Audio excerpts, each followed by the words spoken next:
Acts chapter 3, verses 19 through 21. Repent, therefore, and turn to God, so that your sins may be wiped out, so that the times of refreshing may come from the presence of the Lord, and that he may send the Messiah appointed to you, that is Jesus, who must remain in heaven until the time of universal restoration that God announced long ago through the prophets.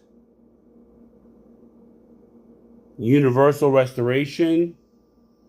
Universal restoration. It's in Scripture, guys. It's right there in Acts. The apostles were aware of universal salvation way back then.